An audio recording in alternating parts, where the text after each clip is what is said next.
Welcome to A Year of War and Peace. I'm your host, Brian E. Denton. A Year of War and Peace is a daily, year-long, chapter-by-chapter reading of and meditation on Leo Tolstoy's epic novel, War and Peace. In these videos and podcasts, you'll be treated to a free reading of one chapter per day of the novel, plus a reflective essay I've written individually tailored to that day's chapter. These readings are offered for free, though if you'd like to support me, you can do so in one of three ways. First, you could purchase my ebook, A Year of War and Peace. It features the entire novel, plus all of my reflective essays, and it's only $2.99 on Amazon.com. You could also become a patron at patreon.com/Brian E. Denton. If you sign up there, you'll receive a sonnet once a month, plus a link to an ebook of my collected sonnets.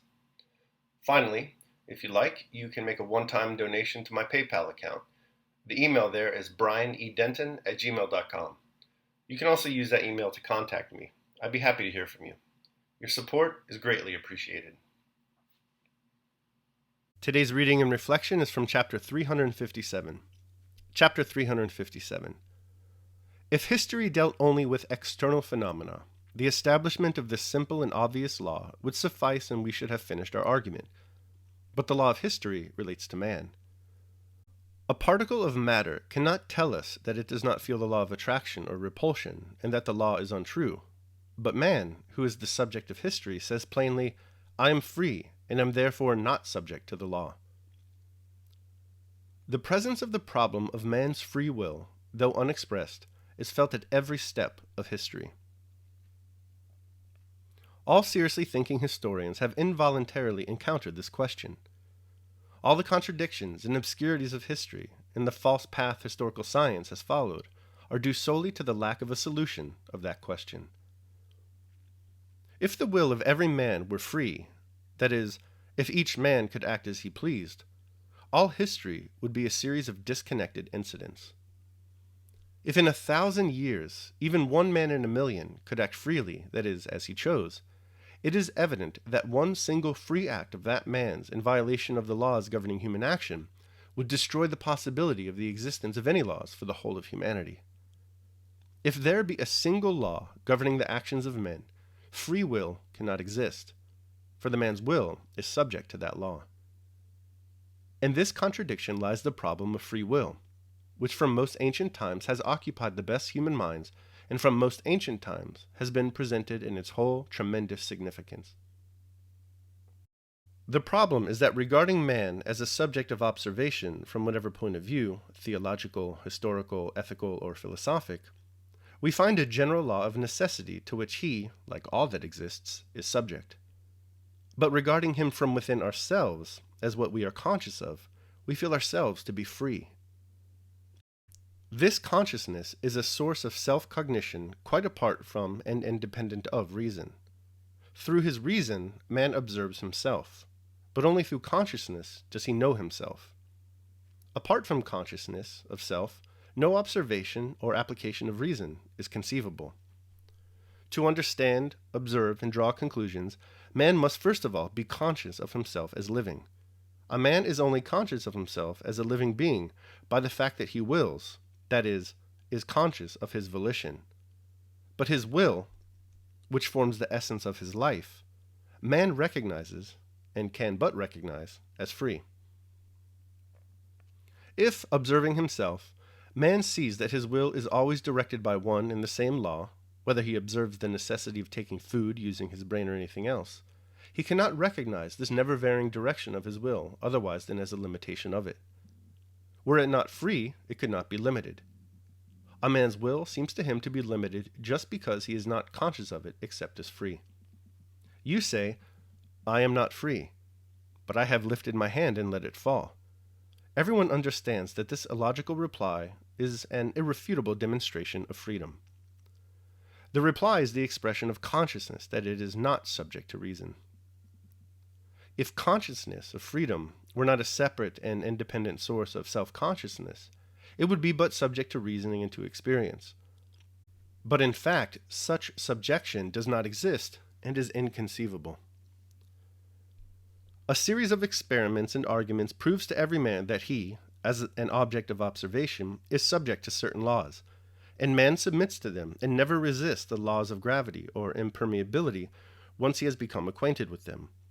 But the same series of experiments and arguments proves to him that the complete freedom of which he is conscious in himself is impossible, that his every action depends on his organization, his character, and the motives acting upon him. Yet man never submits to the deductions of these experiments and arguments. Having learned from experiment and argument that a stone falls downwards, a man indubitably believes this and always expects the law that he has learned to be fulfilled. But learning just as certainly that his will is subject to laws, he does not and cannot believe this. However often experiment and reasoning may show a man that under the same conditions and with the same character he will do the same thing as before, yet when under the same conditions and with the same character he approaches for the thousandth time the action that always ends in the same way, he feels as certainly convinced as before the experiment that he can act as he pleases. Every man, savage or sage, however incontestably reason and experiment may prove to him that it is impossible to imagine two different courses of action in precisely the same conditions, feels that without this irrational conception, which constitutes the essence of freedom, he cannot imagine life. He feels that however impossible it may be, it is so, for without this conception of freedom, not only would he be unable to understand life, but he would be unable to live for a single moment. He could not live because all man's efforts, all his impulses to life, are only efforts to increase freedom. Wealth and poverty, fame and obscurity, power and subordination, strength and weakness, health and disease, culture and ignorance, work and leisure, repletion and hunger, virtue and vice, are only greater or lesser degrees of freedom. A man having no freedom cannot be conceived of except as deprived of life.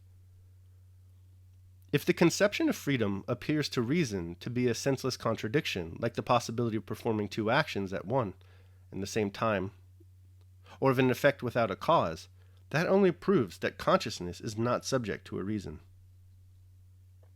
This unshakable, irrefutable consciousness of freedom, uncontrolled by experiment or argument, recognized by all thinkers and felt by everyone without exception, this consciousness, without which no conception of man is possible, constitutes the other side of the question. Man is the creation of an all-powerful, all-good, and all-seeing God. What is sin, the conception of which arises from the consciousness of man's freedom? That is a question for theology. The actions of men are subject to general immutable laws expressed in statistics. What is man's responsibility to society, the conception of which results from the conception of freedom? That is a question for jurisprudence. Man's actions proceed from his innate character and the motives acting upon him. What is consciousness and the perception of right and wrong in actions that follows from the consciousness of freedom? That is a question for ethics. Man, in connection with the general life of humanity, appears subject to laws which determine that life. But the same man, apart from that connection, appears to be free. How should the past life of nations in humanity be regarded? As the result of the free or as the result of the constrained activity of man? That is a question for history. Only in our self-confident day of the popularization of knowledge, thanks to that most powerful engine of ignorance, the diffusion of printed matter, has the question of the freedom of will been put on a level on which the question itself cannot exist. In our time, the majority of so-called advanced people, that is, the crowd of ignoramuses, Tolstoy rules, have taken the work of the naturalists who deal with one side of the question for a solution of the whole problem. They say and write in print that the soul and freedom do not exist, for the life of man is expressed by muscular movements, and muscular movements are conditioned by the activity of the nerves. The soul and free will do not exist because at an unknown period of time we sprang from the apes. They say this, not at all suspecting that thousands of years ago, that same law of necessity, which with such ardor they are now trying to prove by physiology and comparative zoology, was not merely acknowledged by all the religions and all the thinkers, but has never been denied. They do not see that the role of the natural sciences in this matter is merely to serve as an instrument for the illumination of one side of it. For the fact that, from the point of view of observation, reason and the will are merely secretions of the brain, and that man following the general law may have developed from lower animals at some unknown period of time, only explains from a fresh side the truth admitted thousands of years ago by all the religions and philosophic theories, that from the point of view of reason, man is subject to the law of necessity. But it does not advance by a hair's breadth the solution of the question, which has another, opposite side, based on the consciousness of freedom. If men descended from the apes at an unknown period of time, that is as comprehensible as that they were made from a handful of earth at a certain period of time. In the first case, the unknown quantity is the time. In the second case, it is the origin. And the question of how man's consciousness of freedom is to be reconciled with the law of necessity to which he is subject cannot be solved by comparative physiology and zoology. For in a frog, a rabbit, or an ape, we can observe only the muscular nervous activity. But in man, we observe consciousness, as well as the muscular and nervous activity. The naturalists and their followers, thinking they can solve this question, are like plasterers set to plaster one side of the walls of a church, who, having availed themselves of the absence of the chief superintendent of the work, should in an access of zeal plaster over the windows, icons, woodwork, and still unbuttressed walls, and should be delighted that from their point of view as plasterers, everything is now so smooth and regular. All right, that concludes my reading of chapter 357, one of the funniest chapters in the book. I hope you enjoyed it as much as I did. I will now proceed to my reflection on the same. A Year of War and Peace, day 357. Like Hadrian and Augustus. Today Tolstoy asks us a question so baffling it could stump even a Zen koan. His question is how we are to reconcile the apparent freedom of the individual with a world where all else is subject to the immutable laws of physics. Put another way, is free will merely an illusion? Every fiber of man's being sings that he is free. We choose to get out of bed, or when not to get out of bed. We choose how many episodes of The Office we're going to rewatch instead of doing the dishes. If it's season 3, the answer is 25 of them. Our consciousness, therefore, must be free. Yet, in all other domains of existence, an iron law seems to be at work. Drop an apple, watch it fall. Gravity does its thing. Calculus is real. The execution of a certain line of code produces a certain output. Even at the quantum level, the unpredictable paths of particles obeys a set of determined probabilities. Yet, you choose to read these two paragraphs independent of any predetermined course of events because you are special. Confronting this paradox is, for Tolstoy, the central question of history. Quote, man in connection with the general life of humanity appears subject to laws which determine that life. But the same man, apart from that connection, appears to be free. How should the past life of nations and humanity be regarded? As the result of the free, or as the result of the constrained activity of man? End quote. Tolstoy takes 4 more chapters to wrangle with this question. As for me, whenever I'm presented with a difficult and impossible riddle, I just remember my man Marcus and get done with it. Daily meditation. This is the chief thing. Be not perturbed, for all things are according to the nature of the universal. And in a little time thou wilt be nobody and nowhere, like Hadrian and Augustus. Marcus Aurelius, Meditations.